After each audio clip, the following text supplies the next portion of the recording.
देखिए, हम लोग फँसे नहीं हैं और ना जल्दीबाजी में ऐसा कोई है। हम लोग तो महागठबंधन के साथ थे और महागठबंधन के साथ रहना चाह रहे थे। जब कोई शर्त होती है, कभी जी। कोई गठबंधन हो और शर्त ऐसा हो जो ना मानने वाला शर्त हो, तो जानबूझ कर के किसी को जलील करना, आज हम झुक जाएँगे तो कहीं न कहीं वो जो मुहिम जो हमने छेड़ी थी, वो ख़त्म हो जाती। इसलिए हम लोग अलग हो गए। नमस्कार, आप देख रहे हैं लाइव सिटीज़। मैं हूं आपके साथ सौरभ राज। जीतन राम मांझी अब महागठबंधन से बाहर हो गए हैं, लेकिन एनडीए में अब जाने की तैयारी भी हो रही है। मेरे साथ हिंदुस्तानी अवाम मोर्चा के राष्ट्रीय अध्यक्ष संतोष सुमन, इनसे बात करेंगे। अब आप लोग एनडीए में रास्ता तलाश रहे हैं। देखिए, हम लोग की पार्टी अपने हिसाब से काम करती है और जी। जनता के बीच में खास करके गरीबों को आगे बढ़ाने का काम करती है। उसमें हमारी पार्टी के तरफ से जितने भी नेता हैं हम लोग को जो पार्टी बनाने में और हमारे राष्ट्रीय कार्यकारिणी के सदस्य हैं, सबसे हम लोग मुलाकात करके मीटिंग करके उनका राय जान करके दिल्ली आए हैं। दिल्ली आने का पर्पस राजनीतिक भी है और स्वास्थ्य कारणों से उनको गंगाराम में दिखाना था। जी। तो कल उनके जांच होगी। लेकिन जहाँ तक बात है कि एनडीए में जाने का, अभी तक हम लोग स्पष्ट नहीं हो पाए हैं और बात चल रही है और लोगों से चल रही है, बहुत सारे लोगों से चल रही है और मुझे अधिकृत किया गया था राष्ट्रीय कार्यकारिणी के द्वारा और उसी नाते मैं अपने हिसाब से पार्टी के हित में और अपने लोगों के हित में, जो खास करके हम लोग को जो वोट देते हैं, हम लोग के साथ जो जुड़े हुए हैं, जो गरीब हैं, जिनके लिए हम काम करना चाहते हैं, वो पार्टी का विस्तार होगा, पार्टी मजबूत होगी तो निश्चित तौर पर उनके लिए काम करेगी। तो पार्टी के लिए और कार्यकर्ताओं के लिए हम कोई भी विकल्प हमारे खुले हुए हैं और हम लोग सब विकल्प पर चर्चा तो करेंगे। विकल्प एक ही है ना, महागठबंधन तो क्लोज हो गया, अब एनडीए का विकल्प बचा हुआ है। देखिए, ऐसा नहीं है, विकल्प तो बनाए भी जा सकते हैं, विकल्प बनते भी हैं और एक विकल्प बंद होता है तो दूसरा विकल्प भी होते हैं। और आपकी तैयारी कैसी है और आप किस स्तर पर ग्राउंड पर हैं, तो उस हिसाब से आपकी अहमियत भी होती है राजनीति में और कहीं भी। अगर आप अच्छे एंकर हैं तो आपको भी अच्छे अच्छे लोग मानेंगे और आपकी जो विद्वता है, आपकी जो क्षमता है, तो उसी हिसाब से हम लोग काम में विश्वास रखते हैं और निश्चित तौर पर कोई अच्छा ही निकलेगा। आपके पुराने साथी महागठबंधन वाले कह रहे हैं कि जीतन राम मांझी फंस गए हैं, जल्दी में डिसीजन ले लिए, अब एनडीए में रास्ता कुछ बन नहीं रहा है। देखिए, हम लोग फँसे नहीं हैं और ना जल्दीबाजी में ऐसा कोई है।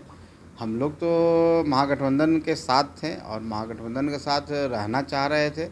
लेकिन जब कोई शर्त होती है, कभी कोई गठबंधन हो और शर्त ऐसा हो जो ना मानने वाला शर्त हो, तो जानबूझ कर के किसी को जलील करना, किसी को बाहर करा। जलील किया जा रहा था आप लोग अरे को? एक तरह से क्या कहिएगा, अगर कोई आपको कहे कि आप अपना अस्तित्व ख़त्म कर दीजिए तो क्या है उसको, कोई भाषा अगर मेरी कुछ मैं उस भाषा में बोल दिया, जी।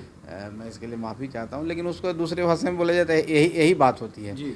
तो अगर आपके अस्तित्व के खतरे की बात है तो अपना अस्तित्व को बचाने के लिए और जिन मुद्दों को लेकर के पार्टी का गठन हुआ है, जिन लोगों के लिए हम काम करते हैं, अगर उनकी अस्मिता नहीं रही, उनका इज्जत का सवाल नहीं रहा, उनमें आज हम झुक जाएंगे तो कहीं न कहीं वो जो मुहिम जो हमने छेड़ी थी वो ख़त्म हो जाती। इसलिए हम लोग अलग हो गए। बाकी कोई जल्दीबाजी में लिया गया फैसला नहीं, जल्दीबाजी में उन लोग थे कि किसी तरह से इनको परेशान करो, किसी तरह से इनको ऐसे ऑफ़र दो कि लोग आ जाएं और हमारे झांसे में आ जाएं। लेकिन हम लोग उस तरह के झांसे में आने वाले नहीं हैं, अपना अस्तित्व बचा के रखे नीतीश हुए। कुमार से आप लोगों के गहरे संबंध रहे हैं, क्या लगता है नीतीश कुमार भी किसी दूसरे दल या किसी नेता के दबाव में आप लोगों के ऊपर प्रेशर बना रहे थे? देखिए, संबंध तो जीवन भर रहेगा। संबंध जीवन भर रहेगा। निश्चित तौर पर व्यक्तिगत संबंध कभी ख़त्म नहीं होते हैं। राजनीतिक जो आपकी विचारधारा है, चाहे आप कभी ऐसी घटना कर्म होती है जिससे आदमी अलग होते हैं, तो व्यक्तिगत संबंध तो नीतीश कुमार जी से हमेशा रहेगा और नीतीश कुमार जी को मैं व्यक्तिगत रूप में बड़ा सम्मान करता हूँ और ये सम्मान हमेशा रहेगा। लेकिन जहाँ तक पार्टी की बात है और पार्टी जिन मुद्दों के लिए अलग हुई है वो कायम है और हम लोग अपने स्तर से काम कर रहे हैं। अगर जो आपकी जो मांगे हैं, अगर फिर से महागठबंधन मान लेती है, तो क्या चुनाव आते आते घर वापस जा सकते हैं आप लोग? देखिए, मांग हमारी क्या है, हमने तो कोई मांग नहीं रखा 5 था। सीट आप लोग मांग रहे थे लोकसभा में। वो 5 सीट का तो आपके तरफ से फैलाया गया भ्रम था। 5 सीट का मतलब ये था कि हम अपनी तैयारी उस समय जब हम बोले थे जी। कि हमारी तैयारी 5 सीटों पर इतनी अच्छी है और कि हम हमारे कार्यकर्ता इतने सबल हो चुके हैं कि हम उसको जीत में परिणत कर सकते हैं, वो कन्वर्ट कर सकते हैं जीत में। और हम और आगे की तैयारी कर रहे हैं, हम 3 सीटों पर और कर रहे हैं और लोकसभा आते आते हम ज़्यादा, तो हम 5 सीट पर अपनी तैयारी के बारे में बताएं कि आज के डेट में हम बहुत अच्छी स्थिति में, इसलिए हम बता रहे थे कि हमने 2 प्रमंडल में यात्रा पूरी कर ली थी और 2 प्रमंडल में जो उत्साह हमने देखा लोगों का, खास करके मगध प्रमंडल और मुंगेर प्रमंडल में, तो हम उस हिसाब से अपनी तैयारी के बारे में ज़्यादा बताया था। और जब तक हम तैयारी नहीं करेंगे, और देखिए हर पार्टी अपने हिसाब से सभी सीटों पर तैयारी करती है। लोकसभा के 40 सीट हैं तो 40 सीट पर सबकी तैयारी है, चाहे भारतीय जनता पार्टी को हो, राष्ट्रीय जनता दल का हो, चाहे जनता दल यूनाइटेड का हो, चाहे और भी जो पार्टियां उनके साथ जुड़ी हुई, कांग्रेस भी इवन 40 सीटों पर उनके कार्यकर्ता हैं और तैयारी करती है। लेकिन इसका मतलब सब उतने सीटों पर लड़ेंगे क्या? तो ये हमने अपनी तैयारी की बात बताई थी। हमारी जितनी सीमा है, जितना मेरा कार्यकर्ताओं का कार है, जितनी क्षमता है, हम धीरे धीरे अपनी तैयारी के बारे में बता रहे थे। ये कोई गुनाह है बताना? क्या ये डिमांड है? कहाँ पर हम डिमांड रखें, किस पर हम? बिहार में मजबूत स्थिति में कौन है, महागठबंधन या एनडीए?